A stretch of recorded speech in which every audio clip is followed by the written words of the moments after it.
Minutos. Vamos a darle la bienvenida a Javi Simán. ¿Qué tal? ¿Qué tal, Walter? Bien, Javi, estamos al aire y estamos transmitiendo también en Facebook Live. Bienvenidos y gracias por aceptar la invitación al Independiente Radio. Muchas gracias, Walter, por la invitación y por la oportunidad de estar aquí en tu radio.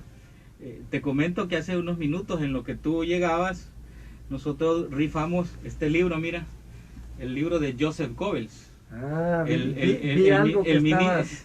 en las redes, sí. Vi en las redes que estabas Este es el ministro de propaganda. Entonces participaron casi cerca de, 180 personas. Aquí hicimos la rifa, mira, de todo. Aquí está la tombolita pequeña, ya se lo ha ganado un doctor Montoya, y lo acabamos de anunciar y lo acabamos de entrevistar, ¿verdad? Y rifamos entre los amigos. Entonces, antes de comenzar si es el doctor Montoya que yo sí conozco, le mando un gran saludo.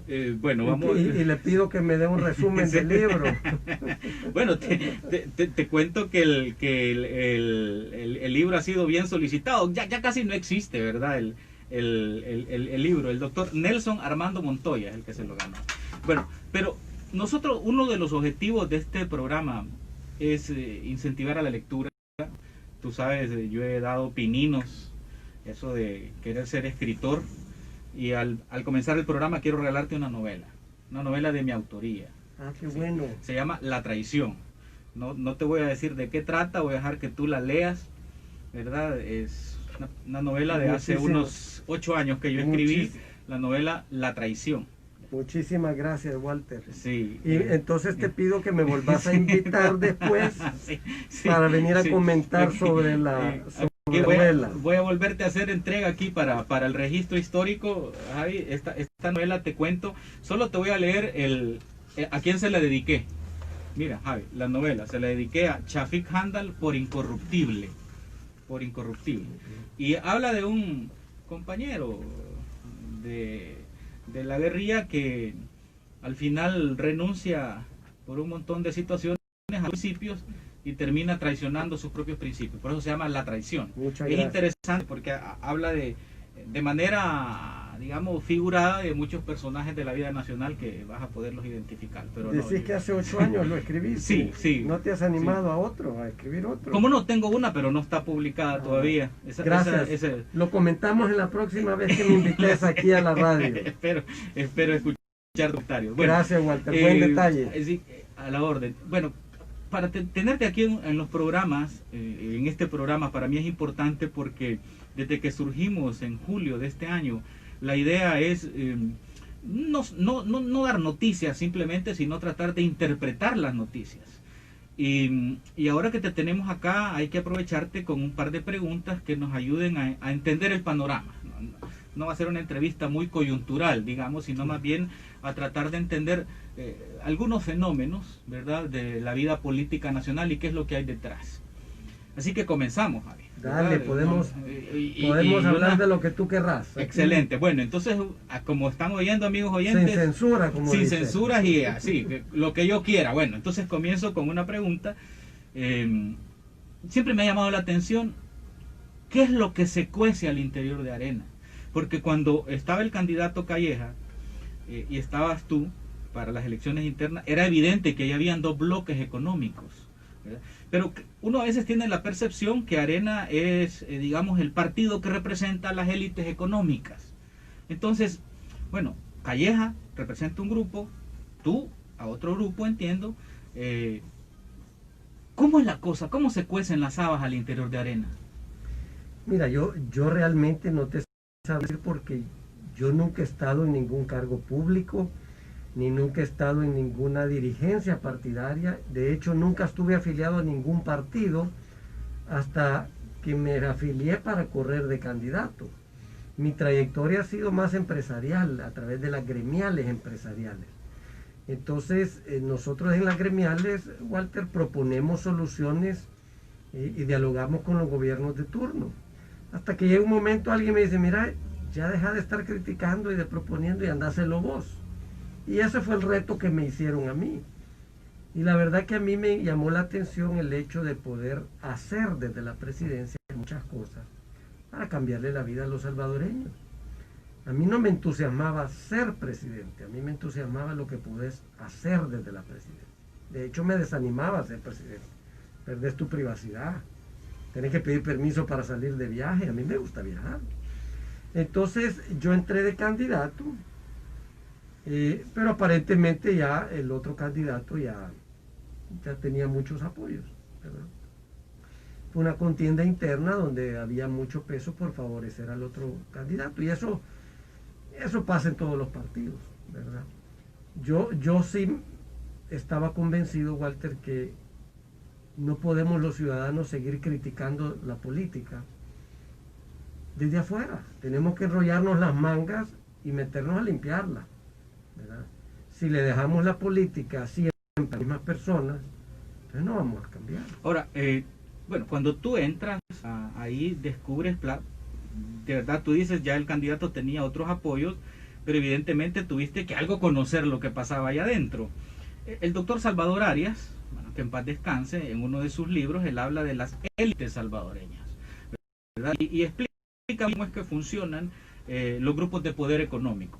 Es decir, tu familia ha estado, digamos, inmersa en todos estos dinamismos y engranajes económicos. ¿Tú te consideras una persona de la élite económica del país? Es que hay una percepción de que, yo te voy a hablar desde ANEP. Nosotros estamos en las gremiales empresariales. ¿Por qué? Porque tenés dos tipos de empresarios.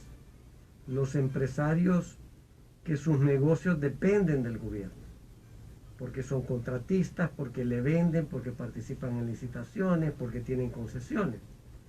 Ellos de alguna manera tienen que estar cerca del poder o tienen que estar cerca porque su negocio requiere de eso. Pero la mayoría de empresarios no necesitamos del gobierno, es decir, no le vendemos, no tenemos concesiones, no tenemos licitaciones. Necesitamos un buen gobierno que genere las condiciones para que a todos nos vaya bien. Entonces, la mayoría de empresarios estamos agremiados en las asociaciones, las cámaras, la industria, todas ellas. Porque estamos convencidos que si yo tengo un problema, seguramente mis colegas también. Entonces se abordan los temas como gremio. Vas a hablar con las autoridades de gobierno como gremio. Y contrario a lo que todos piensan, Walter, la ANEP, por ejemplo, la que yo represento, ANEP no es la cúpula de los grandes empresarios. Si ellos agarran el teléfono y pueden hablar con cualquier funcionario. ANEP representa a los que no pueden hablar con los funcionarios. Y el 96% de los socios son empresas pequeñas y medianas. Entonces nosotros en realidad hablamos por los pequeños y los medianos que no tienen voz. Antes de llegar a la ANEP estuviste también en la ASI, que es otra gremial. Estuve mira, yo empecé en la Cámara de Comercio, tengo 27 años en el gremio. Sí. Empecé en la Cámara de Comercio, seguí en la Unión de Industrias Textiles, en la Asociación Salvadoreña de la Industria de la Construcción, de la Confección, luego Camtex, de ahí salté a presidente de ASI, la Asociación Salvadoreña de Industriales, por casi 8 años, y de ahí pues he llegado a presidir la ANEP. La ANEP está conformada por 55 gremiales. Cada gremial representa un sector, cada gremial tiene sus socios, su directiva, su presidente. Entonces en ANEP en realidad coordinamos esas 55 gremiales. Contrario a lo que muchos creen de que yo soy el superpoderoso, yo solo soy el coordinador, Walter. Usted me dijo, bueno, que preguntara lo que quisiera. Sí, dale, no tengo problema. No quiere decir que te voy a contestar. No. Bueno, y esas acusaciones del presidente de la República y de los troles de que es el hombre del maletín negro. Fíjate que desde ¿Qué es eso? ¿Qué? Mira, yo también me pregunto porque yo al presidente no lo conozco. Yo desde que llegué a la ANEP el 30 de abril, inmediatamente envié una carta a Casa Presidencial pidiendo audiencia para ponernos a disposición y empezar a trabajar. Nuestro rol es trabajar con los gobiernos de turno, no importa qué partido son, porque en ANEP no somos partidarios. Cada empresario tiene su preferencia partidaria, pero ANEP como organización no. Bueno, no creo que haya muchos de Convergencia Democrática y del Frente, mira, hay algunos de pero tienes ahí. Que entender por qué. Históricamente tú tenías a Arena, que supuestamente promovía la libre empresa, las libertades individuales, la democracia, y tenías por otro lado al FMLN que que en realidad era antiempresarial, ¿verdad? Nos atacaba al sector privado. Entonces, ¿qué pensás? Los empresarios apoyaban a quien defendía sus principios. Entonces, la mayoría de empresarios apoyaban a Arena.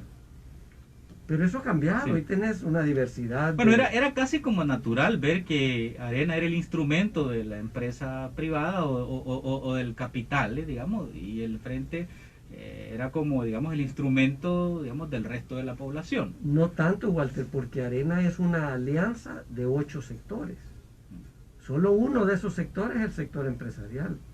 Pero Arena era muy fuerte en el sector campesino, el sector agropecuario, el sector obrero, el sector profesional. Entonces, Pero eso fue en la canción original de Dawison. Correcto. Pero ya, por- digamos, se fue fue- desfigurando hasta que en un momento llega, ¿te acuerdas que Baldocky cuando lo toma, ¿no? Que era todo Mira, este grupo empresarial, se toma Arena, digamos. sí, esa es la sí. concepción y que duró los primeros años de los primeros presidencias. Bueno, de pero Arena. nos desviamos, era lo del maletín negro. Entonces, que- a eso sí. quiero llegar. Entonces, cuando yo llego a NEP, el presidente me desconoce, me empieza a atacar, yo, un montón de calificativos, Ministerio de Trabajo, Ministerio de Hacienda auditándome. Entonces, de alguna manera, es un ataque a quien se sienta en la presidencia de ANEP, ¿verdad?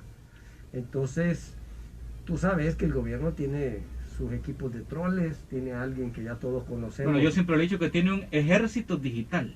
Sí, ¿verdad? pero Sí, así es. tiene dos. Sí. Tiene uno que todos ya sabemos quién es ese personaje bien particular, que es el que maneja los troles y las redes sociales. Cuando el presidente te ataca, todos ellos se encargan de insultarte y desprestigiarte y repetir el mismo mensaje.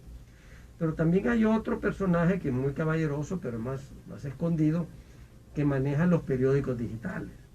Y empiezan a generar noticias falsas, que esto, que Vasor, que no sé qué.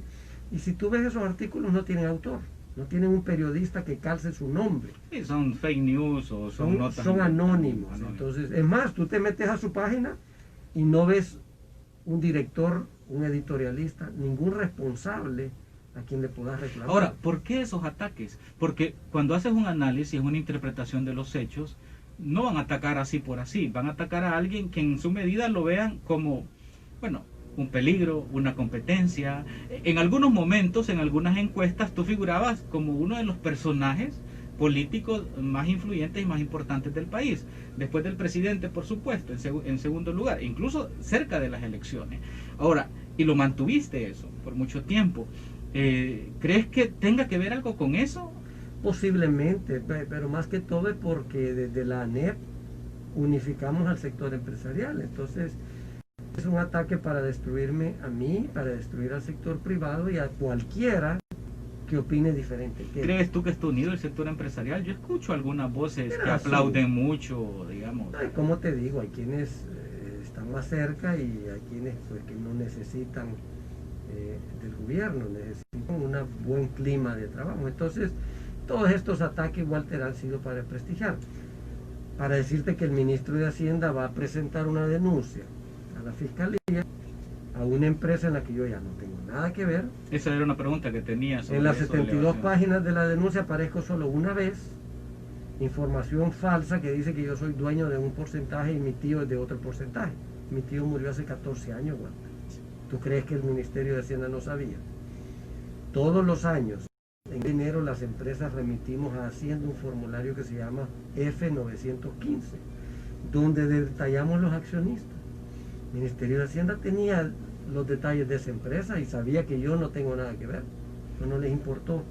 Esa es la maquila de la que se habló que tenía. Ellos, no sé ellos cuánto. querían desprestigiarme a mí, dañando a una empresa en la que no tengo nada que ver.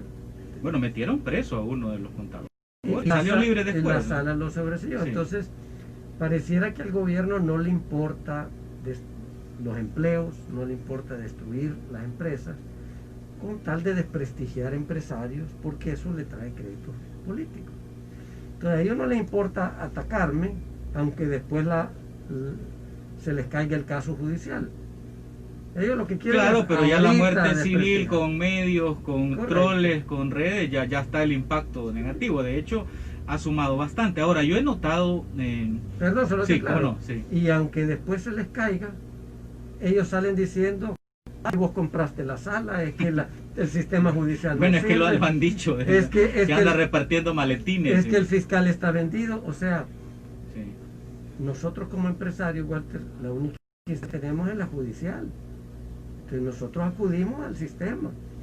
Claro, si el caso no tenía fundamento, si el caso se basó en información falsa, claro que les iba a caer. Entonces ahí andan rebuscando. Mira, yo tengo 28 auditorías fiscales 28 y auditorías. 59 requerimientos de información fiscal. Y todos se los he dado, todos los tengo en orden. Ya van a salir inventándose algo, porque Podría decirse están en eso, época podría electoral. señalarse eso como un acoso. Eso es persecución, no es Un acoso, es acoso. persecución.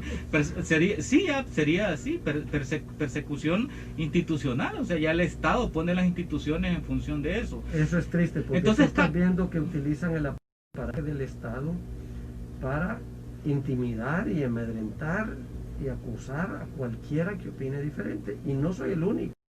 Hay varios personajes que están pasando por la misma situación. Ahora bien, esto me lleva a ponerle tierra a las cosas. Por lo tierra todo lo que estás planteando. Yo en mi cabeza estoy haciendo análisis y haciendo esquemas y viendo situaciones y diagramas. Es decir, la vida continúa, el país sigue, la oposición tiene que enfrentar estas elecciones que ya vienen, pero a futuro yo he notado un pequeño giro, digamos, en tus apariciones públicas. Anoche estuviste con Nacho, ¿no? Entiendo.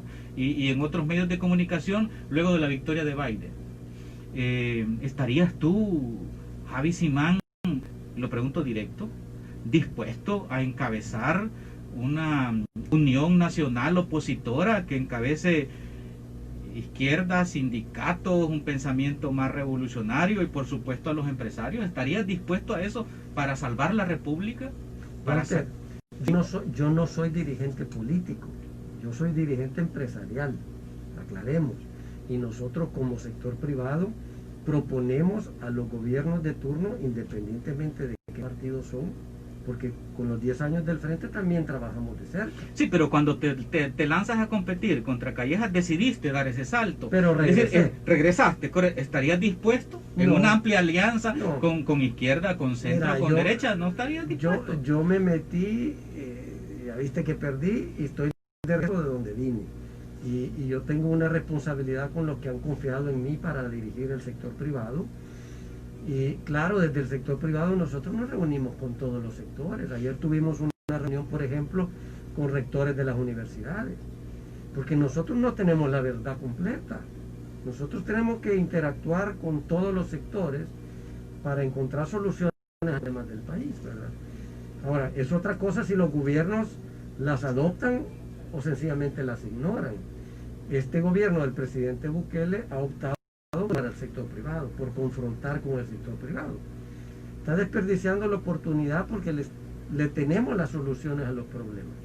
Entonces no vas a dar el salto, Javier. Consensadas con sindicatos, sí, con universidades, cooperativas agrícolas, es decir, nosotros platicamos con todo, porque este país, Walter, no es de los que nos gobiernan, es de todos los salvadoreños.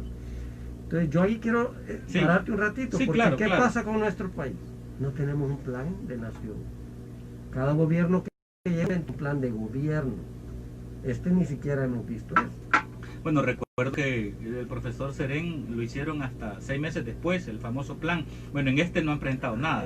Bueno, le preguntaron a la ministra de Educación ayer del plan que estaba hablando, si lo podía mostrar. Es que no lo impreso, dijo. Entonces no se lo pudo dar a nadie. Imagínate que los alumnos lleguen y digan, no, es que no le he podido imprimir.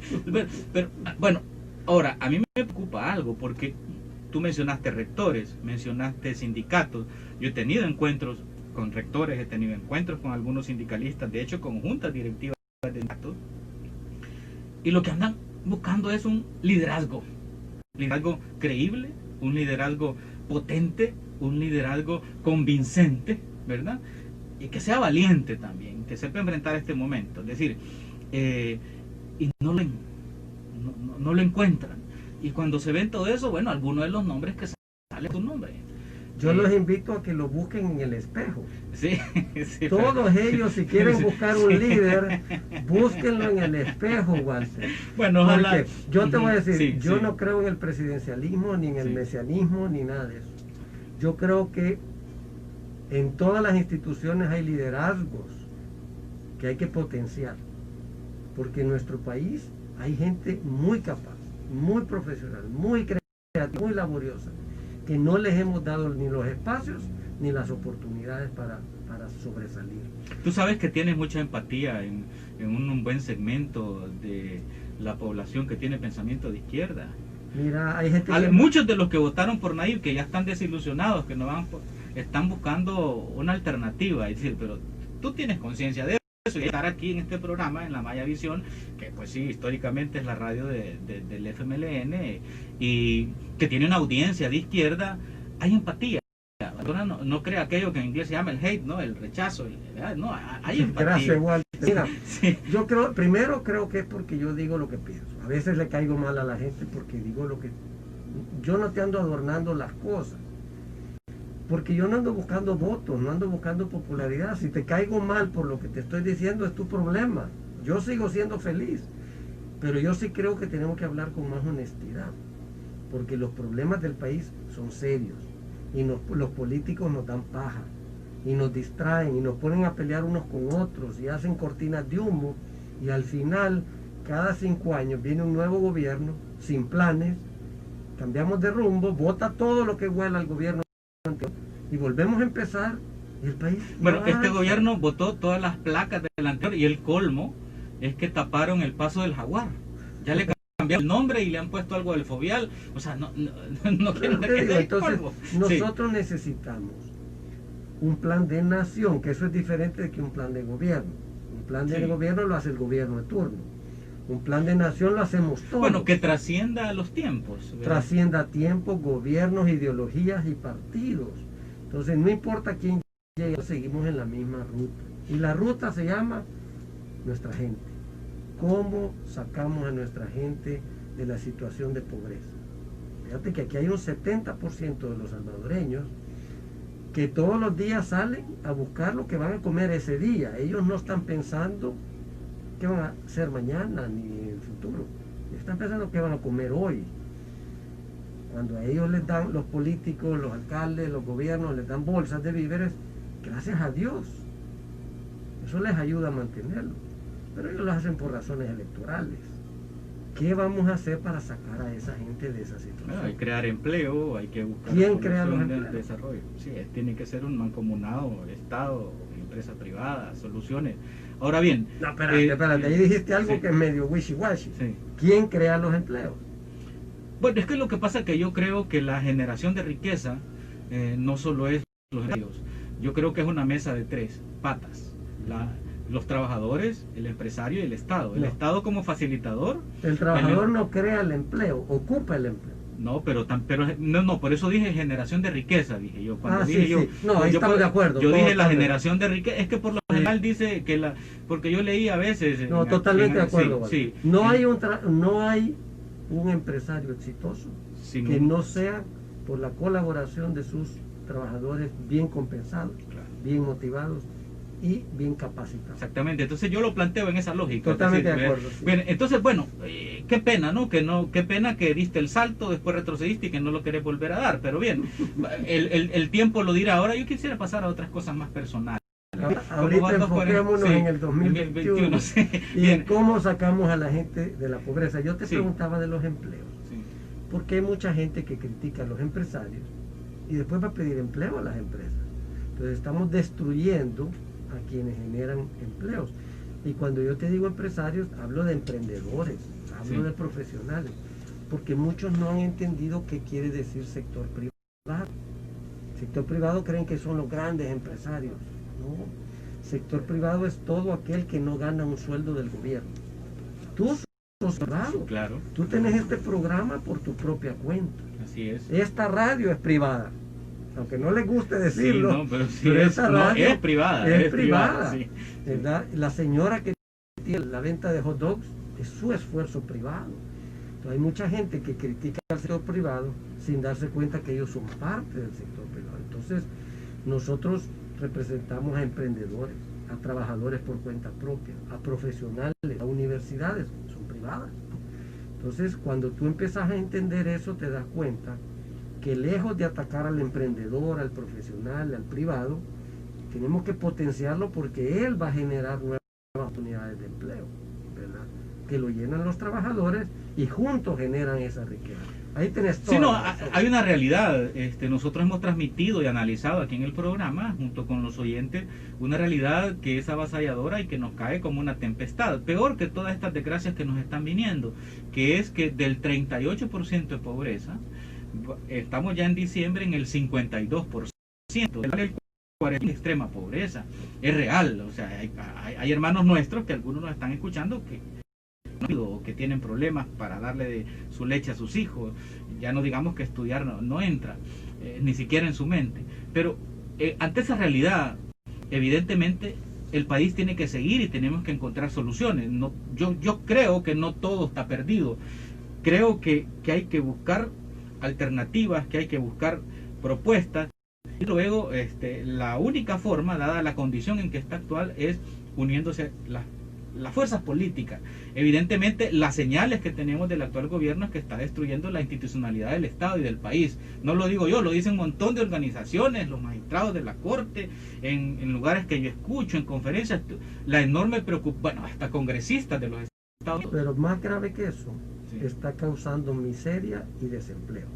Y lo que viene es peor. Hoy leía un comentario de que ya anda el ronroneo, de que ante la dificultad de más deuda en el país están incluso pensando en desdolarizar. Imagínate la catástrofe que eso sería.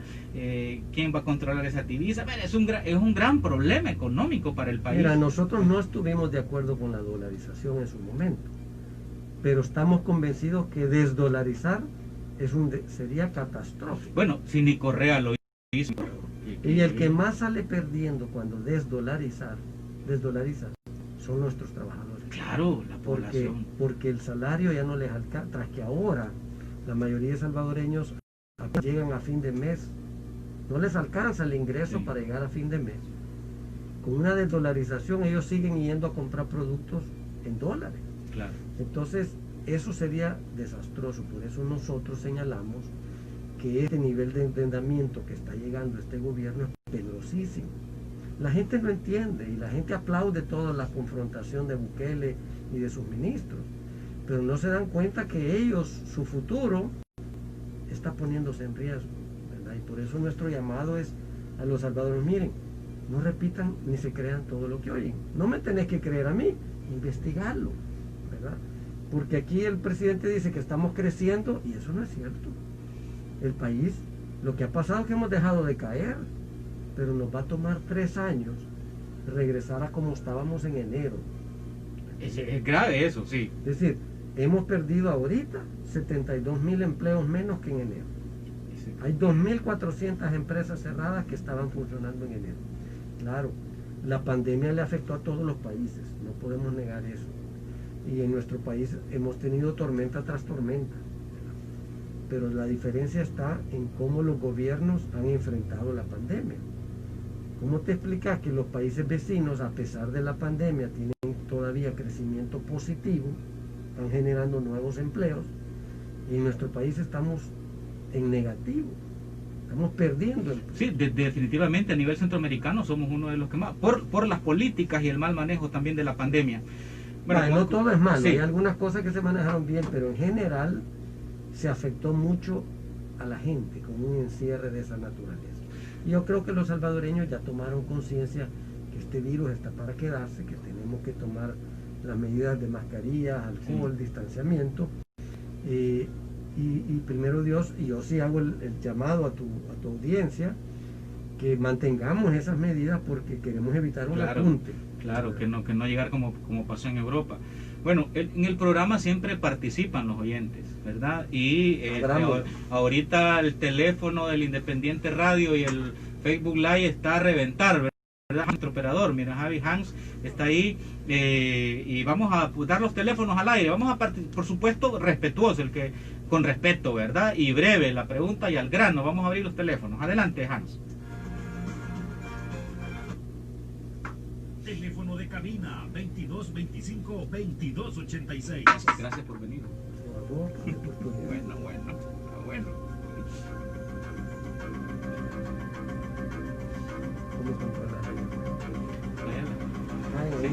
Sí. Bueno, ahí dio ya el teléfono. Es interesante todos los mensajes. Bueno, interesante todos los mensajes que están llegando a nuestro WhatsApp.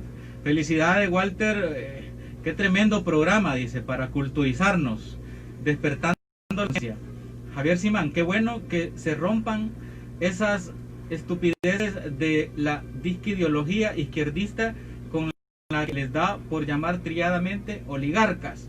Es buen sinónimo evolutivo de la coexistencia en armonía. Vaya, aquí me dieron a mí, mira, pero está bueno. Felicidades, Walter, por el programa. Excelente. Felicidades, muchos éxitos. Bueno, y siguen las llamadas. Adelante, buenas tardes, le escuchamos. Muy buenas tardes, Walter. Sí, diga, le escuchamos.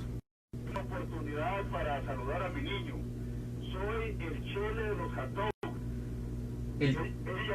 Javi ya sabe. El Chele de los hot dogs. Es un honor saludarle. El Chele hot dog del liceo. Yo sé que no te olvides de mi niño. Jamás, Chelito, qué bueno oírte. Te quiero mucho y siempre te deseo lo mejor. Muchas gracias, Chele. Ya sabes que se llama cantidad como todas las promociones que tuve el lujo de estar con ustedes. Es cierto, y todavía añoramos tu hot dog de salchicha y de frijoles. Bueno, como muchos quieren hablar, solo quería saludarte. Gracias, Chele, un gran abrazo. Sí, un abrazo bien trenzado. Y muchos éxitos. Gracias, saludame a tus hermanos. Gracias, Chele. Espero verte en la próxima reunión de promociones. Ya está dicho, mi hermano. Muy bueno, qué excelente. No, eso es del liceo, ¿no? Sí, del liceo. Bueno, ¿en qué año fue la promoción? Yo soy 82, pero el Chele es famoso de todas las promociones, Sí, muy querido, sí. muy querido. Qué bueno, qué excelente. Ahí están nuestras líneas y nuestros teléfonos libres para que puedan ustedes también. Dice, les escucho y felicidades a Javi Simán, un oyente, bueno, en la terminación 2050. 2,49 en todo el territorio nacional, y qué bien que se expresen. Mira, yo lo que sí, aprovechando en lo que la gente nos llama en este momento, mira, me llama la atención, digamos, cómo esto de la política, ¿verdad? Se fue convirtiendo poco a poco en algo que ahora con las redes sociales ya todos estamos inmersos en eso, todos inmersos. ¿Cómo manejas tú esto de estas nuevas tecnologías? Mira, antes de eso quiero retroceder a algún comentario que te hizo uno de tus oyentes. Yo creo que eso de izquierda y derecha la mayoría de gente ni las entiende. ¿Qué es ser izquierda? ¿Qué es ser derecha? A mí me dicen que soy de izquierda porque creo en la justicia social. Y me dicen que soy de derecha porque creo en la libre empresa. Bueno, yo escuché a algunos empresarios que decían que tú eres bastante de izquierda entre los empresarios, ¿verdad? Por eso, entonces, pero ¿qué es ser de izquierda? Bueno, es tener un pensamiento, digamos, de solidaridad, justicia social, equidad, mientras que el de derecha tiene un pensamiento más de libre empresa, libertad, individualidad. Pero no son el problema es que no son incompatibles. No, desde luego. La tendencia es tratar de enmarcarnos en un lado o el otro. Sí. Yo creo Recuérdate que esto viene de la Revolución Francesa, cuando de un lado se sentaron, ¿verdad?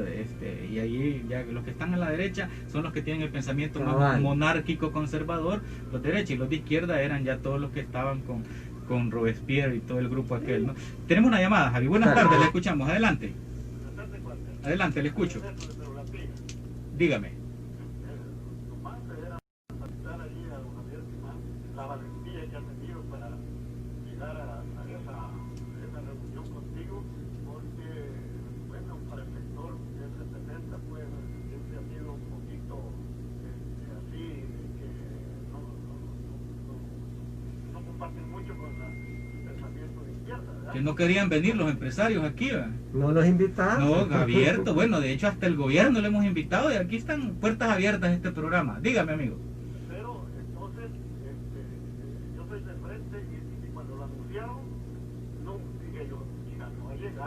Pero ahí estoy yo comprobando que se rompe, ¿verdad? Con Javi y Simán ese pensamiento que se tiene de derecha y izquierda, ¿verdad?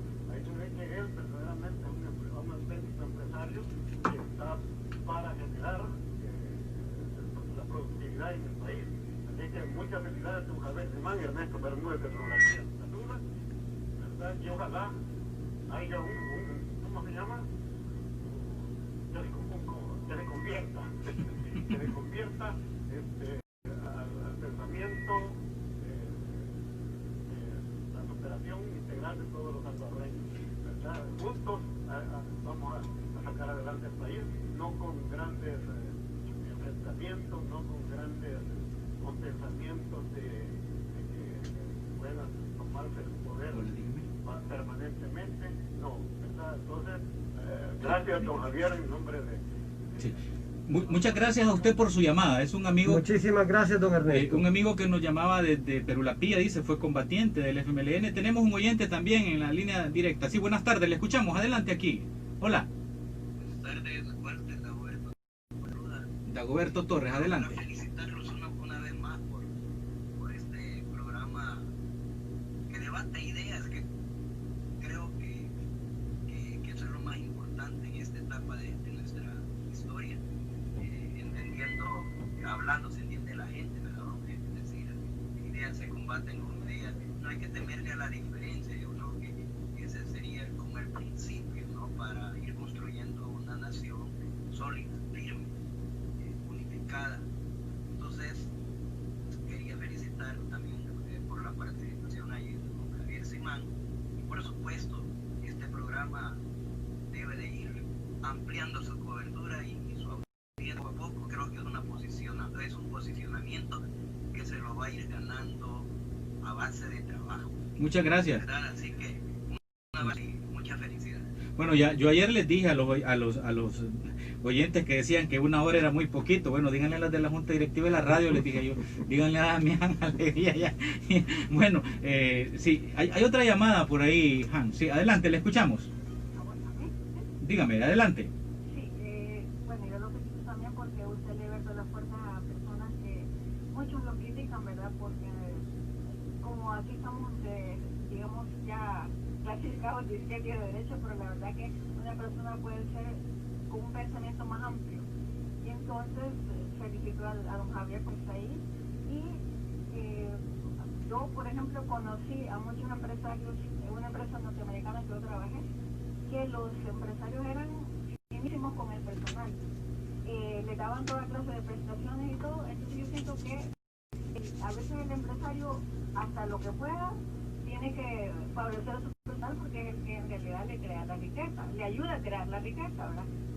Es importante, pero el trabajador, si no lo mueve, no funcionaría. Pero yo tengo otra pregunta, ¿qué piensa usted de los trabajadores sindicalizados? Solamente, muchas gracias. ¿Qué piensa Javi de los trabajadores sindicalizados? Bueno, hay dos tipos de sindicatos. Tú los conoces bien, Juan. Sí. Hay unos que se han dedicado a extorsionar a las empresas, ¿verdad? Que se forman para extorsionar al propietario, para que obligarlo a despedir a los trabajadores y de ahí le dan su tajada a los dirigentes sindicales. Por eso es que no ha prosperado el verdadero sindicalismo mucho en el sector privado, ¿verdad? Y hay otros que son buenos sindicatos, que realmente se preocupan por nuestros trabajadores. Yo tuve de los dos, Juan, y yo apreciaba cuando a mí me decían, mire, que fulanito jefe está maltratando a los... ¿De qué eran tus empresas, Javi? Mira, yo trabajé en el sector textil. Textil. Muchos años. Sí. Y confección. Confección. Entonces uno aprecia cuando viene un sindicalista que de veras está preocupado por los trabajadores y dice, mire, es que nos hace falta esto, es que nos hace falta lo otro, porque uno no está en todos los detalles, ¿me entendés? Sí, claro. Y también a veces tú tenés supervisores o jefes que no tienen buen trato. Entonces es bien importante esa relación, pero de veras preocupado por el trabajo, preocupado como un medio de extorsión. Entonces sí. Ahora yo sí... O sea, sí respetas esos sindicatos que defienden los derechos.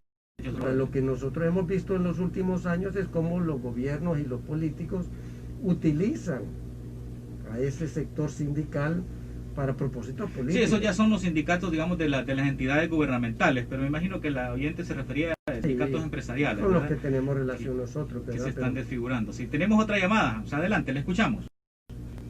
Muy buenas tardes. Dígame, le escuchamos. Bueno, ahorita tengo el privilegio, ¿verdad? Ya que yo no quiero decir nada. Solo lo que sé que el señor Simán es uno de los empresarios más fuertes de El Salvador y que no deja ir el mercado, tiene de todo en el mercado. Entonces quiero me preguntarle, señor Simán, con todo respeto, si usted tiene la percepción y la sensibilidad más que todo de lo que está pasando en nuestro país, en el aspecto de que no salimos de la extrema pobreza, el desempleo y de la explotación. Yo quisiera que me contestara algo de ello. Muchas gracias y encantada. Que tú tienes la percepción. Sí, mire, yo estoy de acuerdo con usted. Y créame que a nosotros empresarios nos critican que no queremos pagar impuestos. Los salvadoreños pagamos 4.600 millones de dólares al año en impuestos. Entonces, la pregunta es... 4.000 casi el presupuesto. Entonces, la pregunta es, ¿qué hacen los gobiernos con eso? Cuando tú ves un gobierno que hace 25 millones en publicidad, pero no hay techo ni computadoras en las escuelas, a nosotros no nos molesta. Y van a venir a pedir más impuestos. Eso es un pecado. Entonces, yo creo que el principal problema es educación. Y contestándole a la señora, porque cuando un joven que solo llega a sexto grado no va a tener las mismas oportunidades en la vida que un joven que logró graduarse de grado, Claro. mucho menos que uno que logró ir a la universidad. Entonces nosotros tenemos que esforzarnos porque todos tengan por lo menos hasta bachillerato. Esa es la mayor injusticia, Wanda. Porque un muchacho en una escuela pública en Morazán no recibe la misma educación que un muchacho en una escuela privada en San Salvador. Ahí ya empezaste con una Es una brecha tremenda. ¿Y quién ¿no? es el responsable de que eso no pase? El Estado. El Estado. Tiene que garantizar eso. Y para eso pagamos impuestos. Entonces, nosotros vemos que un gobierno tiene tres funciones básicas: proveer salud, seguridad y educación. Todo lo demás está bien, pero los tres más importantes son esos tres. Y en esos estamos mal. Bueno, ya has hecho un planteamiento ahí bastante socialista, ¿verdad? Porque si se tendría que darlo. Si fuera gratis, mejor, ¿verdad? Y No, obligatoria. Pero el punto está, Guante. Entonces yo te sí, pregunto, sí, claro. Educación, salud y... Ajá. ¿Cómo vas a creer ahorita que con pandemia están cerradas las escuelas, los niños no están yendo a la escuela, pero los vamos a pasar de grado? Van a ir esos niños con una deficiencia educativa y van a tener problemas en el futuro. Entonces, cuando el gobierno despilfarrar dinero y ves que las escuelas no tienen techo, no tienen conexión a internet, mucho menos computadoras, bueno, te molesta. Te cuento que el sector privado apadrina como 350 escuelas públicas, ¿verdad? Pues, conozco bien el proyecto de Indufón.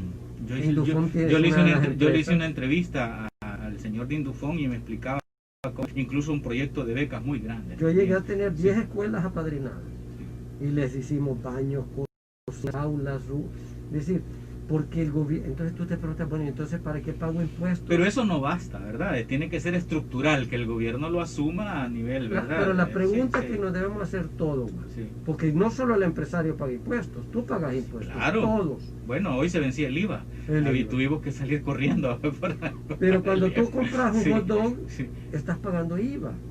Entonces la pregunta es, ¿por qué no se está haciendo lo más importante? Entonces, Claro, sí, tú ves discusión en la mesa, tú ves confrontación del gobierno con todo el mundo, con la sala, con el fiscal, con nosotros, pero los verdaderos problemas del país no se están discutiendo en ninguna mesa. Esa es una enorme pena. Hay una última llamada, ¿verdad, Hanson? No ha colgado. Para hacer la última llamada, ya estamos a las 3:01. Vamos a ver. Buenas tardes, ¿le escuchamos?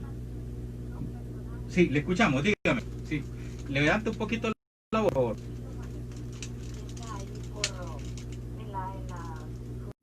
¿Sí? Sí, lo siempre estaba, pero tempranito, era Silvania, parece algo así. Sí, Yo tengo 83 años, se imagina desde cuándo conocí a Don Filo. Y sabe quién les tenía un gran cariño con el señor Todavía Rivera. Así que honor a honor. El señor Rivera dice que le tenía el cariño. primero día que algún día lo tengamos ahí. ¿Cómo es el señor? Señor, perdón, ¿su nombre? Hola, no le escuchamos. ¿Perdón? No le escuchamos, sí. Aló, diga. Sí, se cortó la llamada. Bueno, recordaba a tu padre entonces. Sí, muchísimas gracias. Sí, mi papá tenía la oficina en la Rubén Darío antes de construir el almacén de Simán Centro. Muchas gracias, señora, por... Bueno, muchas gracias por haber venido, Javi. A ti, También a ti. la Espero próxima vas a tener que comprar más tiempo. Sí. Sí, eso vamos a pedirle ahí a los oyentes que nos ayuden para hacerlo también, y hay que ampliarlo. Muchas gracias por esta Y oportunidad. la próxima platicamos de la novela, Y si quieres, la te lees y prometo, platicamos. te ¿sí? prometo leerla para que me volvás a invitar a que la discutamos. Excelente. Y hay otro montón de temas de los que podemos hablar y que necesitamos. Sí, hay temas más coyunturales, por eso yo era que quería más en la lógica de las preguntas que te hice. Bueno, honestamente me quedo triste, te voy a decir. ¿Por qué? Me quedo triste porque diste el salto a la política, perdiste y regresaste, pero que ya no querés dar el salto a lo nuevo, porque tu liderazgo es irrefutable, pues, irrefutable. Y sé que hay mucha gente de izquierda, mucha gente de sindicatos, mucha gente de centro, que estarían dispuestos a crear una buena unidad nacional opositora para eso. Pero bueno. Pero Walter, ¿no? Hay un montón de líderes a los que yo me ofrezco a apoyarlos, a compartirles mi experiencia.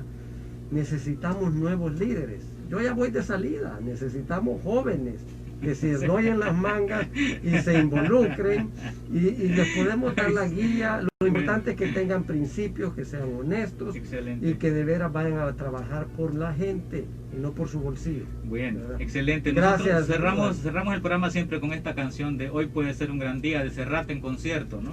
Que tengas un buen día, Javi. Igualmente, muchísimas gracias y gracias a tus radioyentes. Mira, qué buena. Voy a apagar el fake play para que hablemos un segundito. La energía no se crea,